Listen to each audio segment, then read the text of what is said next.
नमस्कार. आज आपण डायरेक्ट इनडायरेक्ट स्पीच शिकणार आहोत. या अगोदर आपण टेन्स म्हणजे काय आणि टेन्सचे सगळे प्रकार विथ रूल्स अँड फॉर्म्युले शिकलेले आहेत. जर तुम्ही त्याचा व्यवस्थित अभ्यास केलेला असेल तर आजचा जो प्रकार आहे आणि इथून पुढचे जे डायरेक्ट इनडायरेक्ट स्पीचचे जे पार्ट होणार आहेत ते तुम्हाला अतिशय सोपे जाणार आहेत. तर आजच्या व्हिडिओमध्ये आपण डायरेक्ट इनडायरेक्ट स्पीचमध्ये असर्टिव्ह सेंटेन्सचा वापर कसा करायचा आहे किंवा असर्टिव्ह सेंटेन्सचं डायरेक्ट टू इनडायरेक्ट किंवा इनडायरेक्ट टू डायरेक्ट कसं करायचं या सगळ्या गोष्टी बघणार आहोत. त्यापूर्वी मी जनरल रूल काही सांगणार आहे जे सगळ्याच सेंटेन्सेसला लागू पडतील. त्यामुळे आजचा व्हिडिओ थोडासा मोठा होऊ शकतो. व्हिडिओ शेवटपर्यंत बघायचा आहे. तर सुरुवात करूयात काही जनरल रूल्सने. तर सगळ्यात अगोदर बघूयात डायरेक्ट स्पीच म्हणजे काय. जेव्हा आपण बोलणाऱ्याचे म्हणणं त्याच्याच शब्दात सांगत असतो त्याला म्हणायचं असतं डायरेक्ट स्पीच. आणि इनडायरेक्ट स्पीच म्हणजे काय, जेव्हा आपण बोलणाऱ्याचे म्हणणे त्याच्या शब्दात न सांगता आपल्या शब्दात सांगत असतो त्याला म्हणायचं असतं इनडायरेक्ट स्पीच. ठीक आहे. उदाहरण बघा. He said I am a doctor. तो म्हणाला की मी डॉक्टर आहे. आता त्याने जे काही म्हटलेलं आहे ते मी जशाचं तसं त्याच्या शब्दात तुम्हाला सांगितलेलं आहे की ही said I am a doctor. म्हणजे मी डॉक्टर आहे का? नाही, तो डॉक्टर आहे. तर हे झालं असतं डायरेक्ट स्पीच. त्याचप्रमाणे डायरेक्ट स्पीच जे असतं ते नेहमी इन्व्हर्टेड कॉमामध्ये लिहिलेलं असतं. ठीक आहे. तर इनडायरेक्ट स्पीच याचं कसं होईल बघा. He said that he was a doctor. ठीक आहे. तर इथे इन्व्हर्टेड कॉमा निघून गेलेला आहे आणि त्याचं बोलणं मी त्याच्या शब्दात न सांगता माझ्या शब्दात सांगितलेलं आहे. तर हा असतो फरक दोघांमध्ये.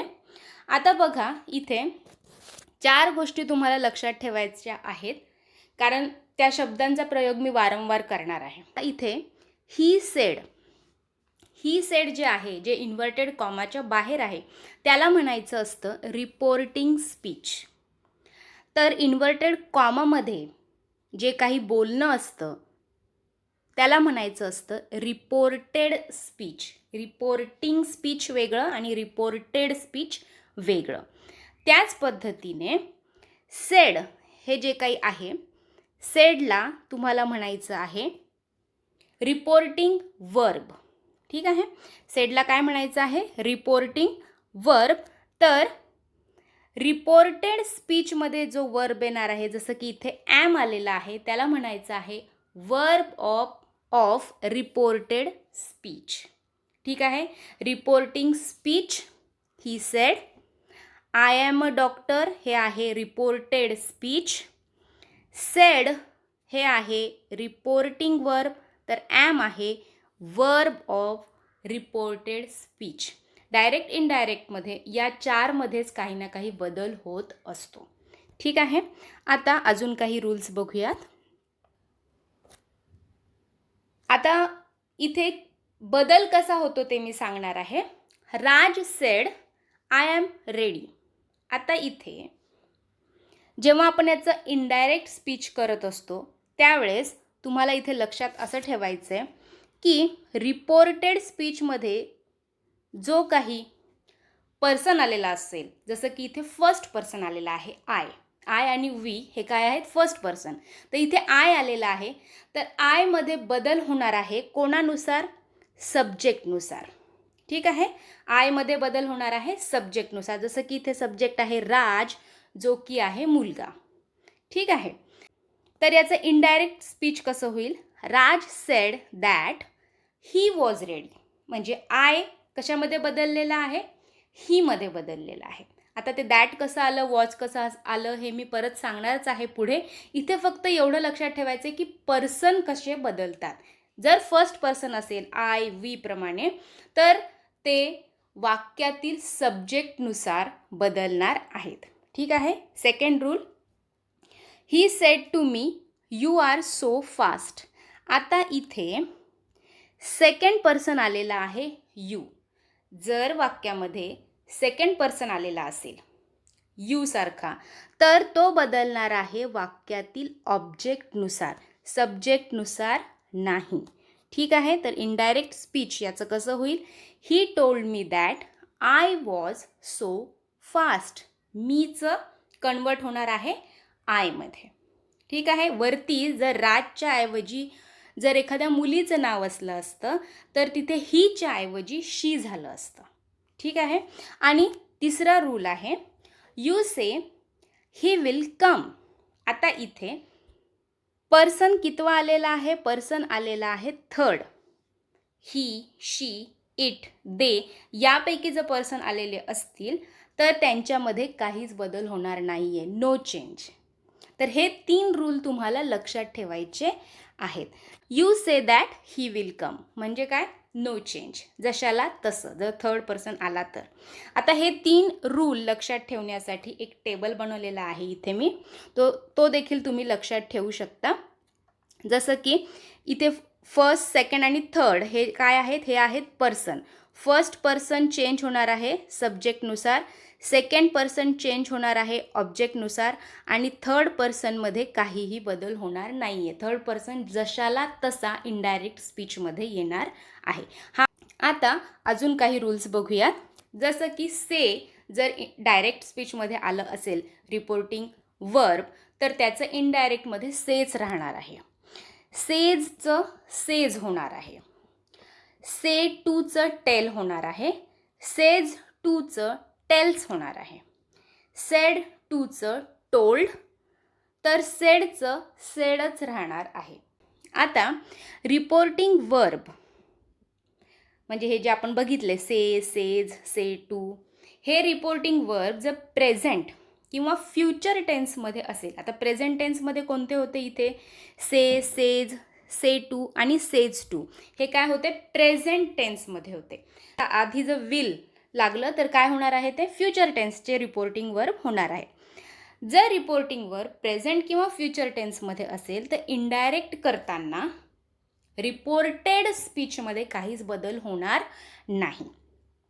पण जर रिपोर्टिंग वर्ब पास्ट टेन्समध्ये आला, जसं की सेड टू किंवा सेड याच्यापैकी जर कोणतं तरी एक रिपोर्टिंग वर्ब असेल जे की पास्ट टेन्समध्ये असतं तर मात्र बदल होणार आहे. कशामध्ये? इनडायरेक्ट स्पीच करताना. कसा? ते आपण अगोदर उदाहरणाने बघूयात. Meera says I am a clever girl. आता इथे रिपोर्टिंग वर्ब सेज आहे म्हणजेच प्रेझेंट टेन्समध्ये आहे, त्यामुळे याचं इनडायरेक्ट करताना काहीच बदल होणार नाही आहे. म्हणजे कधी बदल होणार नाही आहे? इथे जे आहे I am a clever girl, I am a clever girl याच्यामध्ये म्हणजे हा जो आहे याच्यामध्ये टेन्स आहे प्रेझेंट टेन्स, तो प्रेझेंट टेन्सच खाली येणार आहे. आपण त्याचं इनडायरेक्ट करूयात. मीरा सेज, मीरा सेज, सेजचं सेजच होत असतं. इन्व्हर्टेड कॉमा निघून जातोय आणि असर्टिव्ह सेंटेन्समध्ये इन्व्हर्टेड कॉमा निघून जाऊन तिथे दॅट येत असतं. म्हणजे 2 सेंटेन्सला जोडायचं काम असर्टिव्ह सेंटेन्समध्ये दॅट करत असतं.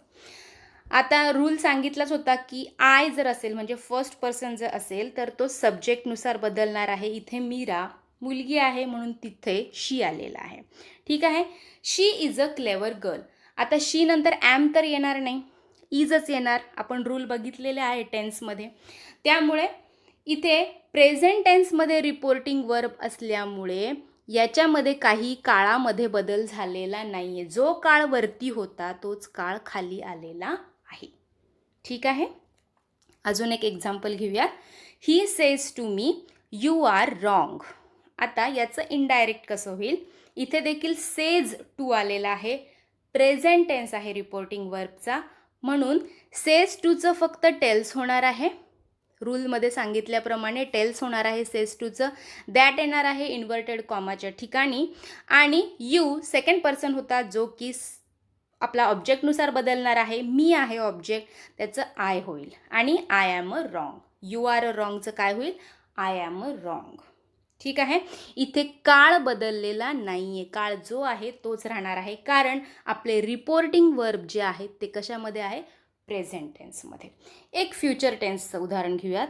Ram will say he is honest. इथे रिपोर्टिंग वर्ब आहे फ्युचर टेन्समध्ये. त्यामुळे देखील काळामध्ये रिपोर्टेड स्पीचचा काहीही बदल होणार नाही आहे. काळ जशाला तसाच राहणार आहे. तर राम विल से जशाला तसं खाली येईल. दॅट घेणार आहे इन्व्हर्टेड कॉमाची जागा. ही थर्ड पर्सन असल्यामुळे ही जशाला तसं आलेलं आहे आणि ही नंतर इजच येत असतं. त्यामुळे हे सेंटेन्स जशाला तसं राहणार आहे. आता आपण काही पास्ट टेन्स रिपोर्टिंग वर्ब म्हणून घेऊयात. जसं की उदाहरण बघा, father said to me I work here. आता इथे सेड आलेला आहे. रिपोर्टिंग वर्ब पास्ट टेन्समध्ये आहे. जेव्हा तुम्हाला सेड टू किंवा सेड असं दिसेल तेव्हा तुम्हाला अलर्ट व्हायचं आहे आणि समजून जायचं आहे की आता इनडायरेक्ट करताना काळामध्ये बदल होणार आहे रिपोर्टेड स्पीचच्या. ठीक आहे. तर तो कसा होणार आहे ते अतिशय सोप्या भाषेत सांगायचं म्हणजे काळ बघायचा आहे कोणता आहे. आता इथे काळ तुम्हाला लगेच ओळखता येईल कोणता आहे, simple present tense. Simple present टेन्सचा फॉर्म्युला माहिती आहे, सब्जेक्ट प्लस वर्बचा first form plus object. Simple present tense आहे. तर बदल होताना म्हणजे इनडायरेक्ट करताना त्या सिम्पल पास्ट टेन्स होणार आहे जर रिपोर्टेड स्पीच सिम्पल प्रेझेंट टेन्समध्ये असेल आणि जर सेड टू किंवा सेड अशापैकी जर रिपोर्टिंग वर्ब असेल सिम्पल प्रेझेंट टेन्सचं सिम्पल पास्ट टेन्समध्ये कन्वर्ट होणार आहे. फादर टोल्ड मी, सेड टूचं काय होणार, टोल्ड होणार. टोल्ड मी दॅट, आय बदलणार आहे फादरनुसार, father he.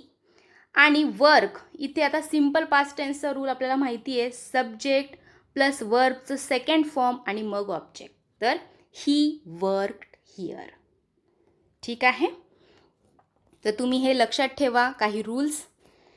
The boy said I am not going to school. आता इथे सेड आलेला आहे, पास्ट टेन्स आहे, रिपोर्टिंग वर्ब. अलर्ट व्हायचं आहे की रिपोर्टेड स्पीचमध्ये तुम्हाला काहीतरी इनडायरेक्ट करताना बदल करायचा आहे. कसा, आता वाक्य बघायचं आहे, त्याचा टेन्स बघायचा आहे. काय आहे, present continuous tense. Present continuous tense असेल तर इनडायरेक्ट करताना पास्ट कंटिन्युअस टेन्समध्ये बदलायचं आहे. The boy said that he was not going to school. I ॲमचं ही वॉज झालेलं आहे. ठीक आहे. आता ते कसं ते तुम्हाला कळालं असणार आहे. आय द बॉयनुसार बदलला आहे आय. त्याच्यानंतर ॲमचं वॉज झालेलं आहे कारण पास्ट कंटिन्युअस टेन्स आपण करत आहोत. ठीक आहे. अजून एक example, he said I have selected. आता इथे सेड आहे, रिपोर्टिंग वर्ब पास्ट टेन्समध्ये आहे आणि पुढचं रिपोर्टेड स्पीच आहे प्रेझेंट परफेक्ट टेन्समध्ये. प्रेझेंट परफेक्ट टेन्समध्ये जर असेल रिपोर्टेड स्पीच तर बदल करताना रिपोर्टेड स्पीच पास्ट परफेक्ट टेन्समध्ये त्याच्यामध्ये बदल होणार आहे. जसं की ही said that he had selected. इथे आयचं ही झालं, आय ही नुसार बदललेला आहे. हॅवच्या ऐवजी हॅड आलेला आहे कारण पास्ट परफेक्टचा तोच फॉर्म्युला आहे, सब्जेक्ट प्लस हॅड प्लस वर्बचा थर्ड फॉर्म. ठीक आहे. टेन्स तुम्ही आधी पक्के करा, डायरेक्ट इनडायरेक्ट एकदम इझी होऊन जाईल. ठीक आहे. अजून एक रूल बघा, Madhu said I have been studying since morning. आता आय हॅव बीन असं आलेलं आहे, परत सिन्स आलेला आहे, तर कोणता टेन्स असतो, आय हॅव बीन सिन्स आलेला असेल तर प्रेझेंट परफेक्ट कंटिन्युअस टेन्स. ठीक आहे. तर प्रेझेंट परफेक्ट कंटिन्युअस टेन्स असेल आणि रिपोर्टेड वर्ब जर पास्ट टेन्सचा असेल तर चेंज होणार आहे त्याचा पास्ट परफेक्ट कंटिन्युअस टेन्समध्ये. कसा, मधू सेड दॅट इथपर्यंत तर ओके आहे. आयचं होणार आहे शी, मधू मुलगी आहे शी होणार. हॅव बीनच्या ऐवजी हॅड बीन येईल, बाकीचं पुढे जशाला तसं. ठीक आहे. अजून काही उदाहरणं घेऊयात. ही सेड, आता बघा आत्तापर्यंत आपण असं बघितलं की प्रेझेंट टेन्स जर वरती असेल डायरेक्ट स्पीच तर खाली पास्ट टेन्समध्ये बदल झालेला आपण बघितलं. पण रिपोर्टेड स्पीच जर पास्ट टेन्समध्येच असेल तर कसा बदल होईल, जसं की इथे आहे he said I went there. तर सेड तर रिपोर्टेड वर्ब आहे रिपोर्टिंग वर्ब आहे जो की पास्ट टेन्समध्ये आहे, ओके, पण इथे रिपोर्टेड स्पीच देखील पास्ट टेन्समध्ये गेलेला आहे. मग कसा बदल करायचा, तर त्याचे देखील रूल आहे, ते लक्षात ठेवा, अतिशय सोपं होईल.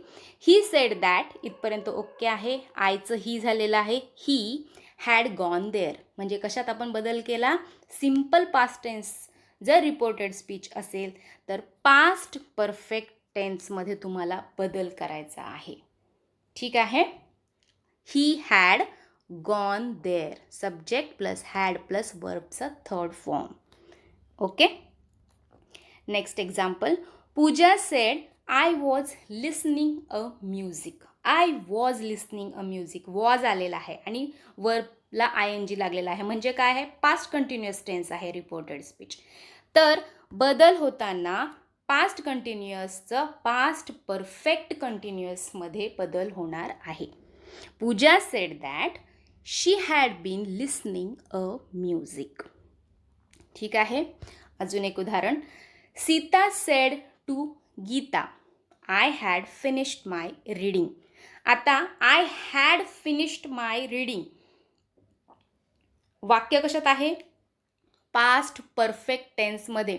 कशामुळे कळालेलं आहे हे, सब्जेक्ट प्लस हॅड प्लस वर्बचा थर्ड फॉर्म. सीता, सेड टूच्या ऐवजी काय येणार आहे, टोल्ड. गीता नंतर दॅट, आयचं होणार आहे शी, कारण आय बदलणार आहे सब्जेक्टनुसार. शी हॅड फिनिश्ड हर रीडिंग. तर इथे बघा, पास्ट परफेक्टचं जेव्हा आपण इनडायरेक्टमध्ये कन्वर्ट करत असताना बदल झालेला नाही आहे काहीच. ही वरती आय हॅड होतं, खाली फक्त शी हॅड झालेलं आहे, म्हणजे चेंज होत नाही टेन्समध्ये जर पास्ट परफेक्ट असेल रिपोर्टेड स्पीच डायरेक्ट स्पीचमध्ये तर. ठीक आहे. त्याचप्रमाणे अजून एक उदाहरण बघा, he said I had been waiting for 2 hours. आता हे उदाहरण आहे, आय हॅड बीन वेटिंग आणि फॉरनी टायमिंग दाखवलेला आहे, म्हणजे काय, पास्ट परफेक्ट कंटिन्युअस टेन्स. याच्यात देखील काहीच बदल होत नाही इनडायरेक्ट करताना. He said that he had been waiting for 2 hours. फक्त बदल झालेला आहे कुठे, तर पर्सन चेंज होत आहे सब्जेक्ट किंवा ऑब्जेक्टनुसार, इतकाच बदल झालेला आहे. बाकी काही टेन्समध्ये फरक पडलेला नाही आहे पास्ट परफेक्ट आणि पास्ट परफेक्ट कंटिन्युअस टेन्समध्ये. आता आपण काही अदर एक्झाम्पल्स बघूयात. ही said I will not come. He said that he would not come, म्हणजे इथे फक्त बदल कुठे झालेला आहे, तर दॅट तर आलेलंच आहे, आय बदललेला आहे सब्जेक्टनुसार, ही झालेलं आहे, फक्त विलचं वूड झालेलं आहे, बाकी सेम झालेलं आहे. ठीक आहे. पुढे कन्वर्ट करताना हे अदर एक्झाम्पल आहे जे की आपल्या मागच्या रूलमध्ये बसत नव्हते. अजून एक example, Meera said I can solve this problem.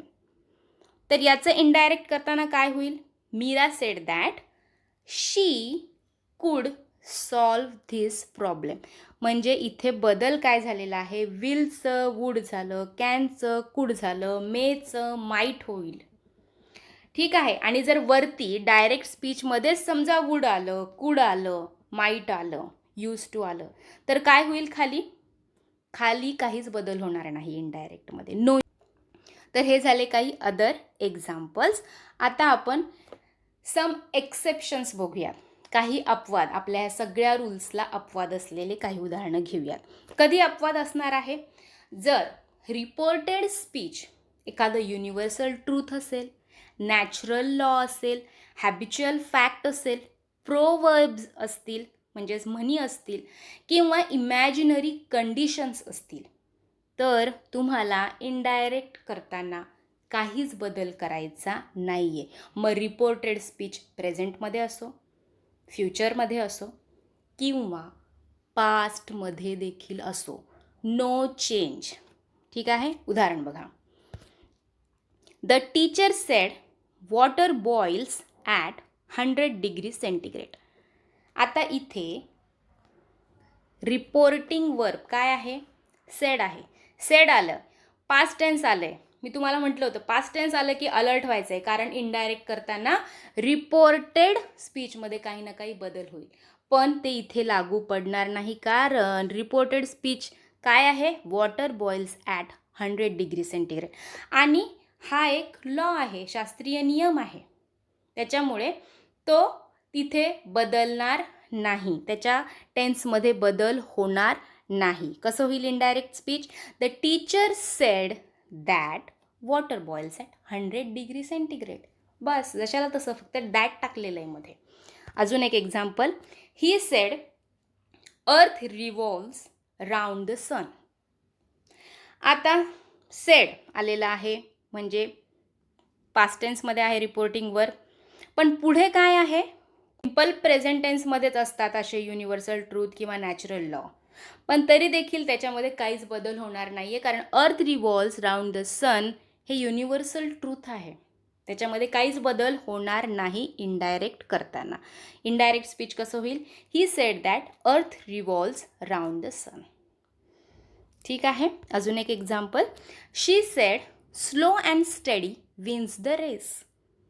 आता slow and steady wins the race ही एक म्हण आहे, प्रोवर्ब आहे. याचं काय होईल इनडायरेक्ट स्पीच ते तुम्ही मला कमेंट बॉक्समध्ये लिहून पाठवा. आजचा व्हिडिओ जर आवडला असेल तर जरूर लाईक करा, शेअर करा, नवीन असाल तर सबस्क्राईब करा. मला असं वाटतं की आजच्या व्हिडिओमध्ये तुम्हाला असेरेटिव्ह सेंटेन्सबाबत काही एक अडचण राहणार नाही. पुढचे देखील सेंटेन्सचं डायरेक्ट टू इनडायरेक्ट कसं करतात ते मी पुढच्या व्हिडिओमध्ये घेईलच. तो व्हिडिओ नक्की बघा. आजचा व्हिडिओ आवडला असेल तर लाईक करा. धन्यवाद.